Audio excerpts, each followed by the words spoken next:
Beyond the infamous trials of Salem, a far more pervasive and chilling fear of witchcraft permeated the fabric of early American life. In the isolated, unforgiving wilderness, settlers clung to grim superstitions, believing dark forces were at play behind every crop failure, sudden illness, or unexplained death.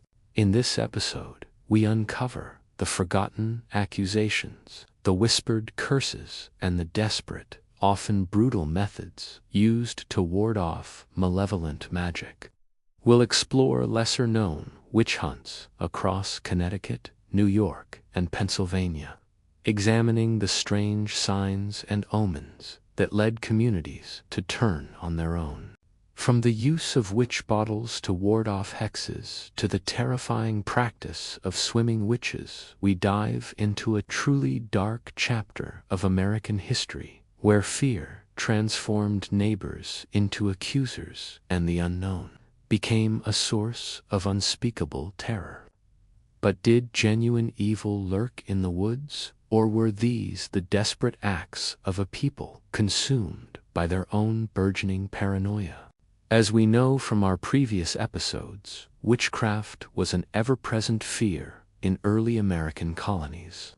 The wilderness was thought to be a breeding ground for the devil's influence, and settlers were wary of the cunning ways of the wily witches who lurked in the shadows. Even after the infamous Salem trials, this dread only intensified. And it wasn't just old wives and poor women who were targeted. In 1692, Rebecca Nurse, a pillar of her community, was accused. After all, if the devil could corrupt such an exemplary Christian, how safe was anyone? Her tragic fate and others like her only fueled the belief that witchcraft was everywhere. Accusations now centered around personal gain and malice, with neighbors accusing one another of cursing their livestock or dooming their harvest out of pure spite. To protect themselves against such malicious magic, people turned to strange and desperate measures. One common method was the use of witch bottles. These were typically jars filled with water, sometimes along with nails, hair, or other personal belongings of the suspected witch, which were then buried near the afflicted person's home. The theory was that the bottle would absorb any curses placed on the dwelling and neutralize their power.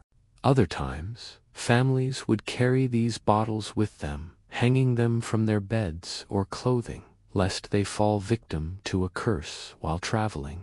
Imagine the dread of a family on the move, seeking refuge from a witch-filled world by burying a bottle filled with the very essence of their fears. It's a haunting image of a desperate age.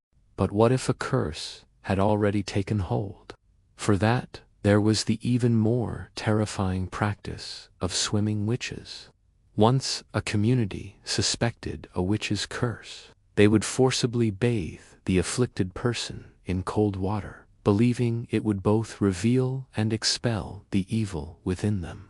If the witch's influence had taken root, the unfortunate victim would likely drown. If not, they'd emerge from the water, cured and hopefully free of any lingering hex. It was a terrifying ordeal, and yet it was seen as a necessary evil to protect the greater community. These grim practices were widespread throughout the colonies. In 1712, the Connecticut town of Wethersfield was thrown into turmoil when the respected minister John Sherman accused his own wife of witchcraft. Apparently, she'd been behaving erratically, and some believed she'd bewitched herself to avoid the consequences of her sinful ways. Whatever the truth, she was subjected to swimming, an account that gives a horrifying glimpse into the mindset of a community grappling with the unexplainable. Likewise, in 1734, the Pennsylvania German community of Lancaster County was shaken by the mysterious deaths of several children. Accusations flew, and a local woman was ultimately charged with witchcraft and drowned. To this day, the story is told and retold, blurring the lines between fact and local legend. These are just two examples of the many accusations and trials that took place outside of Salem. Fear of witchcraft was so ingrained that it wasn't confined to one region or time period. Rather, it echoed through the early years of the nation up until the mid-19th century. The term Mummerset became synonymous with evil, conjuring images of haggard crones stirring bubbling cauldrons. But were these beliefs entirely without merit? Did malevolent witches really prowl the colonial wilderness? Or were these simply the actions of a frightened populace, desperate to explain the inexplicable? Historians today recognize that many of these accusations were tragically rooted in reality. Marginalized groups, particularly women, were targeted based on little more than the products of a fearful imagination and religious extremism.